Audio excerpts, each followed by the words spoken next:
Well, one of the things that disturbs me about political correctness, among many things that disturb me about political correctness, is its grounding in postmodern thought. And the postmodernists don't believe in rationality or debate. They think that's actually part of what they're fighting against. That's part of logocentrism. The idea that you can bridge the gap between two people with conversation. They just believe that's a strategy, a ploy on the part of the people who have power to maintain their power and to justify it by engaging in the pretense of negotiation. And it's part and parcel of their philosophy. And yes, increasingly we're teaching our students that, because the postmodernists have they've certainly invaded the education system. I mean, and not just the universities, also increasingly through the faculties of education. In our culture, we always have discussions about rights. My rights are being trampled on. My rights are being trampled on. Well, of course they're being trampled on. Everyone's rights get trampled on, and some more than others, obviously. But there isn't a dialogue about responsibility. That's what the dialogue should be about. It's like, yeah, you're oppressed, but you're not as oppressed as a bunch of other people. So are you the oppressor or are you the oppressed? Which one?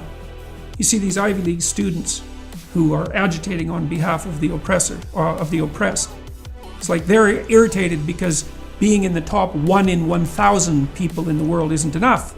There's somebody who is better off, who's 1 in 10,000 or 1 in 100,000. They point to them and say, well, you're the oppressor because, you're 1% of the 1% and I'm just the 1%. But, they forget about the starving masses in the rest of the world in relationship to whom, well, they're obviously oppressors. You're oppressed. Okay, fine. You're the oppressor too. You're the victim. Okay, fine.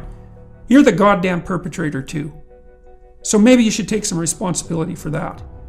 And no, it's not that. We're not going to do that. Someone else is going to be the perpetrator. That's convenient. If it's always someone else, then all the good is on your side and all the evil is on their side. And once you put all the evil on someone's side, then the next thing to do is to take whatever action against them you see fit. And why not? Because that's where all the evil resides.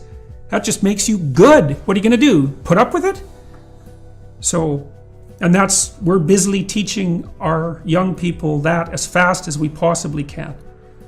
So, and I think it's motivated in part by this postmodern cancer whose goal is to gnaw on the roots until the whole corrupt, oppressive, patriarchal system. So that's the tyrannical king, right? That's the mythological projection of the tyrannical king who eats his own children. That's the mythological idea behind the patriarchy. We'll gnaw on that till it falls over. Well, and then what? Well, then, I don't know what? What? The equity utopia will magically arrive. God.